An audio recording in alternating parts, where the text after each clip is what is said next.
বিড়াল, ঘণ্টা আর ইঁদুরের গল্প। এক সময় এক ব্যক্তির বাড়িতে বেশ কয়েকটা ইঁদুরের বাস হয়েছিল।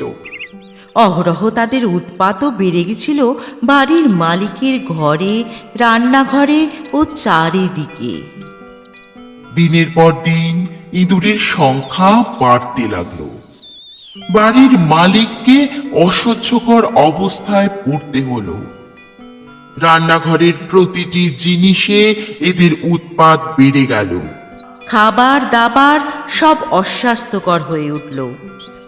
বাড়ির মালিক চিন্তায় পড়ে গেলেন। তখনই বাড়ির মালিকের বউ একটি পরামর্শ দিলেন মালিককে। তিনি বললেন, এবার এই বাড়িতে একটি বিড়াল পুষতে হবে, যে এই সমস্ত ইঁদুরগুলিকে ভয় দেখিয়ে তাড়াবে এই বাড়ি থেকে।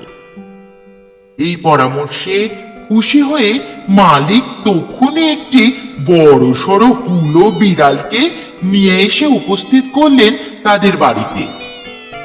এই বড়সড় বিড়ালটিকে দেখে ইঁদুরগুলো বেশ ভয় পেয়ে গেল। তারা তাদের লুকিয়ে থাকা জায়গা থেকে রান্নাঘরের দিকে আসতে সাহসী হারিয়ে ফেলল বিড়ালটির ভয়ে। এইভাবে বেশ কয়েকদিন যাবার পর ইঁদুরের সংখ্যা ধীরে ধীরে কমতে লাগলো ও পর্যাপ্ত খাবার দাবার না পেয়ে নিজেরা নিজেদের মধ্যে আলোচনার জন্য একটি সভার আয়োজন করলেন। তবে কেউই উপযুক্ত পরিকল্পনার পরামর্শ দিতে পারলেন না। শেষ অবধি একটি যুবক ইঁদুর বলল, বন্ধুরা, যদি এই বিড়ালটির গলায় একটা ঘন্টা বাঁধা যায়, তাহলে আমরা যখন রান্নাঘরে খাবারের সন্ধানে যাব, তখন বিড়ালটি যদি রান্নাঘরের আশেপাশে থাকে বা আসে, তাহলে ঘন্টাটি বাজার আওয়াজে আমরা সতর্ক হয়ে যাব আর পালিয়ে যেতে সক্ষম হব। হ্যাঁ, এটি সত্যিই খুব ভালো পরিকল্পনা। সমস্ত ইঁদুর এটা শুনে বলেছিল, খুবই ভালো প্রস্তাব এটি। আমাদের সম্মতি আছে এই প্রস্তাবে। তবে এদের মধ্যে একটি বয়স্ক ইঁদুর ছিল। তিনি চুপ থেকে নীরবেই সব শুনছিলেন। সব শুনে তিনি তখন বলেছিলেন, এটি নিঃসন্দেহে একটি ভালো পরিকল্পনা।